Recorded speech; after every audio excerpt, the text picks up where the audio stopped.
دايما كان عندي فضول اعرف اسم الله الاعظم اللي هو لما تدعي بيه دعائك يتحقق. موضوع ان دعائك يستجاب يعني ده بيبقى على حسب حاجات كتير قوي، على حسب الدعوه اللي انت بتدعيها، على حسب يعني اعمالك ومكانتك. في واحد اصلا ربنا ما يبصلوش اللي هو مأكله من حرام وملبسه من حرام وهكذا. فخليني اقول لك على حاجه، دعوتك ممكن تكون مش مستجابه بنسبه 100% على حسب طبعا زي ما قلنا، لكن في خطوات نظريه وعمليه يعني يكاد يكون دعائك بعديها مستجاب ان شاء الله بنسبه 90%. انت وربك طبعا، فركز معايا عشان ان شاء الله النهارده هقول لك على طرق للدعاء يعني ان شاء الله هتدعي لي بيها بعد كده.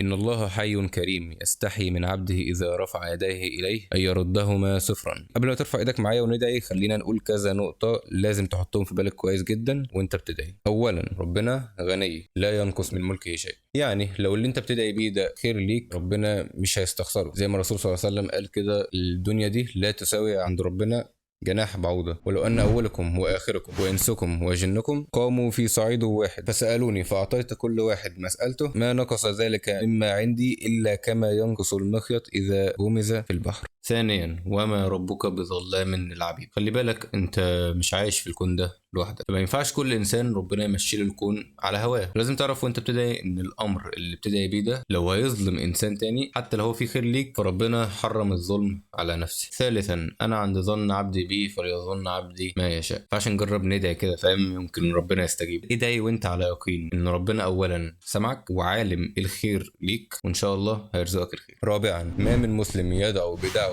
ليس فيها إثم ولا قطيعة رحم إلا أعطاه الله بها إحدى ثلاث: إما أن يعجل له دعوته ربنا يستجيب لك، وإما يدخرها له في الآخرة يبدلها لك بحاجة تانية في الآخرة، وإما يصرف عنه من السوء مثلها. لو أنت عندك ذنوب ربنا يكفرها لك، أو لو كان هينزل عليك بلاء يصرفه عنك. الصحابة بقى قالوا إيه؟ قالوا إذا نكسر، قال الله أكثر. فدول الأربع حاجات اللي تحطهم في بالك كويس جدا. طيب تمام، وبعدين امتى بقى هتدعي؟ ايه الاوقات اللي هتدعي فيها؟ انت ممكن طبعا تدعي في اي وقت عادي، لكن احنا بنحاول نخلي الدعاء مستجاب اكتر. في اوقات كتير مستجاب فيها الدعاء باذن الله: بعد الصلوات المكتوبه الخمس فروض، بين الاذان والاقامه، التلت الاخير من الليل. في اوقات كتيره جدا، لكن اللي عايزك تحطه في بالك كويس جدا هو اللي بعد الصلوات المكتوبه، وهقول لك ليه. تمام، هرفع ايدي بقى واقول ايه؟ يا رب بلاي ستيشن 5. لا، ما مش دلوقتي. احنا قلنا ايه؟ عايزين نخلي الدعوه مستجابه قدر المستطاع. ايوه يعني اقول ايه يعني؟ شفت في الصلاه بتقول ايه؟ مش اولا بنحمد ربنا الحمد لله رب العالمين، ربنا يقول حمدني عبدي، وبعدين بنثني على الله. الرحمن الرحيم مالك يوم الدين، ربنا يقول اثنى علي عبدي، بعدين تدعي اهدنا الصراط المستقيم. نفس الترتيب ده هنقوله في اول الدعاء ولكن بصيغ مختلفه. فاولا هنحمد ربنا اللهم لك الحمد كما ينبغي لجلال وجهك ولعظيم سلطانك، ثم بعد كده ايه؟ برافو، نثني على الله. في 100 طريقة تثني بيها على ربنا، لكن عشان ما نطولش: اللهم لا أحصي ثناء عليك أنت كما أثنيت على نفسك. تمام، حمدنا ربنا واثنينا عليه. مرسيدس بقى، بي ام، يلا يا جدع اصبر. كان في حديث بيقول لك ان الدعاء موقوف بين السماء والارض لا يصعد منه شيئا حتى تصلي على النبي صلى الله عليه وسلم. العلماء قال لك ده مش صح. امر تعليق الدعاء بين السماء والارض وعدم رفعه وقبوله الا بالصلاه على النبي لم نقف عليه في حديث عن الرسول صلى الله عليه وسلم، ولكن ورد ان من اداب الدعاء واسباب قبوله ان يستفتحوا بذكر الله تعالى وبالصلاه على النبي. فنمشي من الاول: اللهم لك الحمد كما ينبغي لجلال وجهك ولعظيم سلطانك، الحمد لله حمدا يوافي نعمه ويكافئ مزيده، اللهم لا نحصي ثناء عليك انت كما اثنيت على نفسك، اللهم صل وسلم وزد وبارك على نبينا محمد في الاولين وفي الاخرين وفي الملأ الاعلى الى يوم الدين. تمام، ندعي بقى كيمو عشان ايه الواحد يعني صراحه في حاجات كتير قوي نفسه يحققها. بص، هو انت ممكن تدعي بكل نفسك فيه من الاول خالص، لكن احنا بنحاول نخلي الدعاء مستجاب اكتر وبنحاول نكسب دنيا واخره الاثنين. معلش يعني ممكن واحد يكون كل اماله ان هو يجيب ايفون 16 وماله عادي، ادعي. لكن هل هو ده الخير بتاع الدنيا كلها؟ هل ده فيه هدايتك؟ هل ده يساعدك في الاخره؟ ايا كان الشيء الدنيوي اللي انت هتدعي بيه غالبا فهو في الاخر فاني، اخرك تستمتع بيه مده وتزهق او تشبط في حاجه تانية ومش هتاخده معاك في الاخره. وبعدين يا كيمو انت مش قلت تعالى نحقق احلامنا؟ صدقني هتدعي بكل نفسك فيه وان شاء الله ربنا هيساعدك. اسمع بقى الادعيه اللي هقولها لك دلوقتي. اللهم لك الحمد كما ينبغي لجلال وجهك ولعظيم سلطانك، لك الحمد حتى ترضى، ولك الحمد إذا رضيت، ولك الحمد بعد الرضا، لك الحمد أبدا أبدا. اللهم لا نحصي ثناء عليك أنت كما أثنيت على نفسك. اللهم صل وسلم وزد وبارك على نبينا محمد. اللهم إنا نسألك من الخير كله عاجله وآجله ما علمنا منه وما لم نعلم، ونعوذ بك من الشر كله عاجله وآجله ما علمنا منه وما لم نعلم. ايه ده؟ طب ده حلو الدعاء ده، لامم كله ما شاء الله. فيها كده بقى، اصبر بس. اللهم إني أسألك حبك وحب من يحبك وحب كل عمل يقربني إلى حبك يا رب العالمين. اللهم إنا نسألك حبك وحب من يحبك وحب كل عمل يقربنا إلى حبك يا رب العالمين. تخيل كده لو أنا بحبك، لا تخيل بس ماشي يعني مجرد تخيل. تخيل كده لو أنا بحبك، أكيد هاخد بالي منك، هبعد عنك أي ضرر، هساعدك لو احتجت حاجة أعملها لك. شوف بقى رب الكون بيقول لك: وما تقرب إلي عبدي بشيء أحب إلي مما افترضت عليه، وما زال عبدي يتقرب إلي بالنوافل حتى أحبه،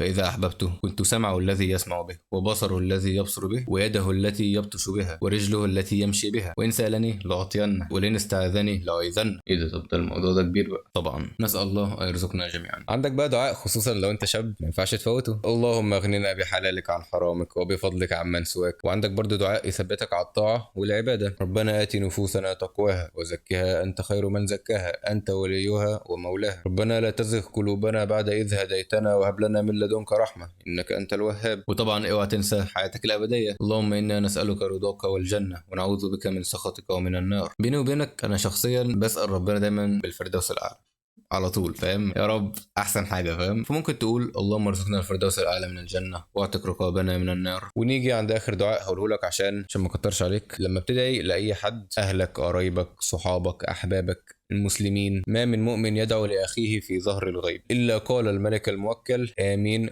ولك بمثل. فدعوة المسلم لأخيه في ظهر الغيب مستجابة. فليه لا؟ اللهم لا تدع لنا ذنبا إلا غفرته، ولا هما إلا فرجته، ولا دينا إلا قضيته، ولا مريضا إلا شفيته، ولا ميتا إلا رحمته، ولا أيما إلا زوجته، ولا طالب علم إلا وفقته، ولا ضالا إلا هديته، ولا عاقا إلا هديته، ولا حاجة من حوائج الدنيا والآخرة هي لك رضا ولنا فيها صلاح إلا قضيتها ويسرتها لنا يا رب العالمين. وطبعا زي ما صليت على النبي في أول الدعاء، تنساش تصلي عليه في آخر الدعاء. وادعي بقى يا باشا كل اللي نفسك فيه.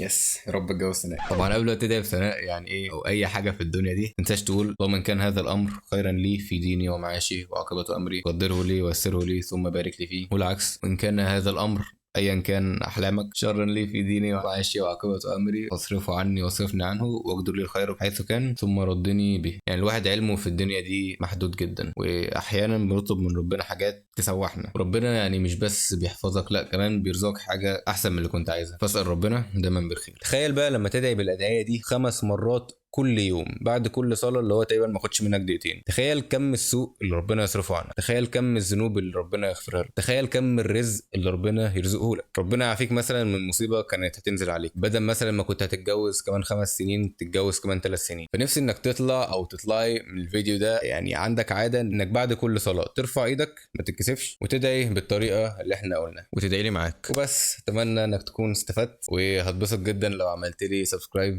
وشير. يلا السلام عليكم. صدقني انا لو اعرف اقول لك، انا ذات نفسي مش عارف. على فكرة كان في مايك هنا مستخبي بس انتوا ما كنتش شايفينه. ففي اوقات كتير ففي اوقات كتير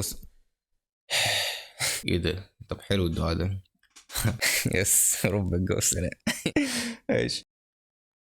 لازم نقعد قعدة مريحة برضه، اتكلم كتير لا بهزر. رب اشرح لي صدري ويسر لي امري.